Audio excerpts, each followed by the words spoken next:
नमस्कार दोस्तों। फार्मास्यूटिकल में डेटा इंटीग्रिटी एक बहुत इंपॉर्टेंट चैप्टर है। आज हम उसी पे बात करेंगे कि डाटा इंटीग्रिटी एक्चुअल में होती क्या है, क्या क्या रीजंस होते हैं उसके फेलियर के, फॉलो कैसे किया जा सकता है। इस टर्मिनोलॉजी को समझने की हम कोशिश करते हैं। ये एक बहुत इंपॉर्टेंट चैप्टर है डाटा इंटीग्रिटी। अगर आप एक मीनिंग की बात करें तो इंटीग्रिटी का मतलब होता है सत्यता, ऑथेंटिक। ये कितना ऑथेंटिक है डाटा, ये इंटीग्रिटी हर जगह एप्लीकेबल होता है। ये पर्सनल रिलेशनशिप में भी इंटीग्रिटी एप्लीकेबल होती है, फ्रेंडशिप में होती है, आपके रिश्तों के बीच में होती है, आपके प्रोफेशनल रिलेशनशिप के बीच में होती है इंटीग्रिटी। जितनी इंटीग्रिटी आपकी क्लियर रहेगी, जितने आप सत्यता के करीब होंगे, उतना स्ट्रॉन्ग रिलेशनशिप बनता है। इसी तरीके से हम बात कर रहे हैं फार्मा में डाटा इंटीग्रिटी का क्या महत्व है। डाटा इंटीग्रिटी, अगर आपका डाटा रियल है, एक्यूरेट है, सत्यता के करीब है, तो उसकी इंटीग्रिटी बराबर है। इसी टॉपिक पे हम बात करते हैं।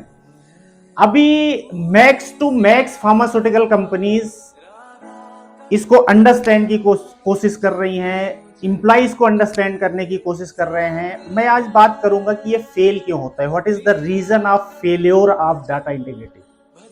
जैसा कि आप लोग देख रहे हो, data integrity, failure of data integrity क्या है। Failure of data integrity basically 4 reasons होते हैं जिसकी वजह से होता है।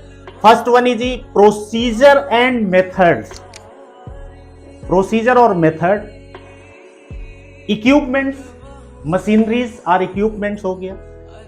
Third one is the environment, fourth one is the personal और पीपल्स, जो इस चीज को कर रहे हैं, जो इस काम को कर रहे हैं। ठीक है, तो इस कैटेगरी के अंदर अगर मैं जाता हूं तो इस कैटेगरी के अंदर जाने के बाद क्या है, जैसे प्रोसीजर और मेथड की बात करें तो यहां पे आपके पास लैक ऑफ प्रोसीजर, आपके पास कोई प्रोसीजर ही नहीं है, या प्रोसीजर है तो इनएडिक्यूट है, प्रॉपर नहीं है वो, तब आपकी डाटा इंटीग्रिटी फेल हो सकती है। सेकेंड, आपका जो प्रोसीजर है, जो मेथड्स है, वो वैलिडेट नहीं है, या आप कोई कापा कर रहे हो, करेक्टिव और प्रिवेंटिव एक्शन, या वो लैक है, कर ही नहीं पा रहे हो, या कर रहे हो तो एडुकेट नहीं कर पा रहे हैं, प्रॉपर नहीं है, आपका कुछ छूट रहा है, आपके पास कोई वैलिडेशन प्रोग्राम ही नहीं है, तब भी डाटा इंटीग्रिटी फेल्योर करेगी। या आपके पास वैलिडेशन प्रोग्राम है, लेकिन इन मेथड्स की बात करो, इन मेथड्स के वैलिडेशन प्रोग्राम ही नहीं है आपके पास कोई, या आपके पास है लेकिन वो प्रॉपर नहीं है। एंड थर्ड वन इज कि ये सारा कुछ अवेलेबल है बट उसकी ट्रेनिंग ही नहीं है, लोगों को ट्रेनिंग नहीं है तो एग्जीक्यूट नहीं होगा प्रॉपर। ये तो है मेथड से रिलेटेड। अगर हम इक्विपमेंट से रिलेटेड जाते हैं, इक्विपमेंट से रिलेटेड क्या फेलियर होते हैं डाटा इंटीग्रिटी के, तो आपका इक्विपमेंट क्वालिफाई ही नहीं है, या क्वालिफाई है तो सारे पैरामीटर कवर नहीं हुए हैं, इनएडिक्वेट है।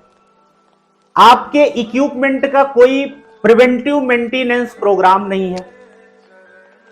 अगर प्रिवेंटिव मेंटेनेंस प्रोग्राम है और वो प्रॉपर नहीं है, तब भी आपकी डाटा इंटीग्रिटी फेलियर के मैक्सिमम चांसेस हैं। कैलिब्रेशन प्रोग्राम नहीं है आपके इक्विपमेंट्स या मेजरिंग डिवाइसेस के। आपका जो इक्विपमेंट है वो इन कैपेबल है कंट्रोल करने के लिए आपके प्रोसीजर्स को, तब भी ये चीजें हो सकती हैं कि डेटा इंटीग्रिटी क्रिएट हो जाए। या आपका सिस्टम प्रॉपरली कॉन्फ़िगर नहीं किया गया है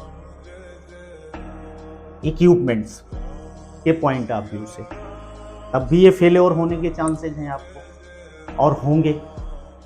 ठीक है, थर्ड आते हैं इन्वायरमेंट में। इन्वायरमेंट ये है कि जो आपके सराउंडिंग इन्वायरमेंट है, आपका मैनेजमेंट जो है वो आपको इंस्ट्रक्ट कर रहा है डाटा फाल्सिफाई करने के लिए।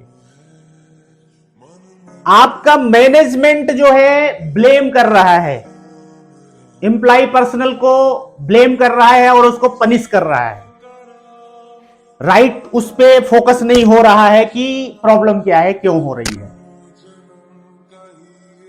कॉन्स्ट्रेंड रिसोर्सेज हैं आपके पास कि भाई फॉलो करने के लिए आपके पास रिसोर्सेज ही नहीं है, और आप किए जा रहे हो, तो वहां भी आप रॉन्ग कर रहे हो, फाल्सिफाई कर रहे हो। मैनेजमेंट का ओवरसाइट विजन नहीं है, वो दूरदृष्टि नहीं है उसकी कि वो शॉर्ट टर्म में सोच रहा है और उसको इमीडिएट रेक्टिफाई करने की कोशिश कर रहा है। क्वालिटी को लेके ओवरसाइट नहीं है, दूरदृष्टि नहीं है कि जो प्रोड्यूस करना है वो क्वालिटीफुल प्रोड्यूस करना है, आगे का कोई विजन नहीं है।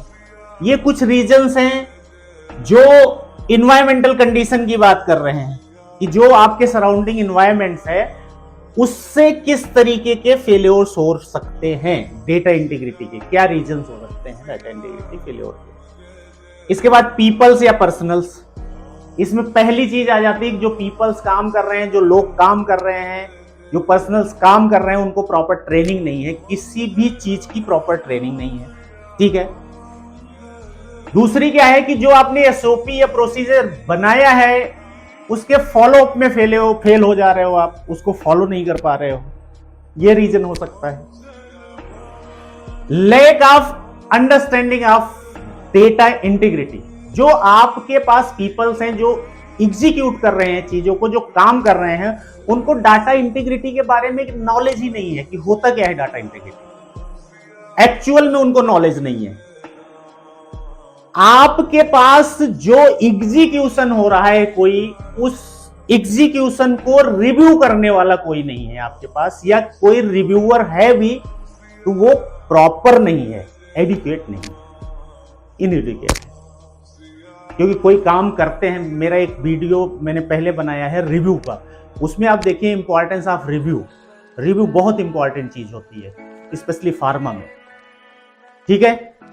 आपको प्रॉपर इनएडिक्वेट, और उसके बाद आता है कि आपके पास रिसोर्सेज ही नहीं है। पर्सनल करना तो चाहता है, लेकिन पीपल करना चाहते हैं, लेकिन उनके पास प्रॉपर लैक ऑफ रिसोर्सेज है, उनके पास इनएडिक्वेट रिसोर्सेज है, रिसोर्सेज नहीं है। अब इसके बाद reporting of data failure to report investigate discrepancy. Discrepancy जो है उसकी रिपोर्टिंग ही प्रॉपर नहीं हो रही है, इन्वेस्टिगेशन ही नहीं हो रहा है। कोई डिस्क्रिपेंसी है तो उसका प्रॉपर इन्वेस्टिगेशन ही नहीं हो पा रहा है, तो उस वजह से भी इंटीग्रिटी फेलियर हो रही है। कोई पर्सन आपके पास ऐसा है ही नहीं है जो आपकी डिस्क्रिपेंसी को इन्वेस्टिगेट कर सके, राइट, और उसकी रिपोर्टिंग कर सके कि ये डिस्क्रिपेंसी हो रही है तो क्यों हो रही है। ये कुछ चीजें हैं, ये कुछ रीजंस हैं जिसकी वजह से फार्मास्यूटिकल फील्ड में डाटा इंटीग्रिटी का फेलियर होता है। अगर हम इन सारी चीजों को फोकस कर लें और इस पे ध्यान दें, इससे रिलेटेड सारे काम को एग्जीक्यूट कर लें, तो डाटा इंटीग्रिटी जैसा प्रॉब्लम कभी आएगा नहीं फॉर्म कंपनी में। होप कि आप लोगों को ये चीज समझ में आई होगी, डेटा इंटीग्रिटी होती क्या है और डाटा इंटीग्रिटी का फेलियर का रीजन क्या है। अगर आपको ये चीजें सही लगती हैं, समझ में आती हैं, मैं बहुत ही सिंपल लैंग्वेज में समझाने की कोशिश करता हूं आप लोगों को कि आप ये चीजों को समझ जाएं, प्रॉपरली सिंपल लैंग्वेज में समझ जाएं। नीचे मेरा नंबर रिफ्लेक्ट हो रहा है, मेल आईडी रिफ्लेक्ट हो रही है। अगर आपको कोई क्वेरी है, आपको कोई क्वेश्चन है, कुछ जानना है, आप मुझे कांटेक्ट कर सकते हो, मुझे मेल कर सकते हो, और आप मेरे चैनल को जरूर सब्सक्राइब करिए। मैं नए नए वीडियोस डेली डालता रहता हूँ, छोटे छोटे टॉपिक्स पे, सिंपल लैंग्वेज में। होप आपको समझ में आया होगा। थैंक यू वेरी मच, धन्यवाद।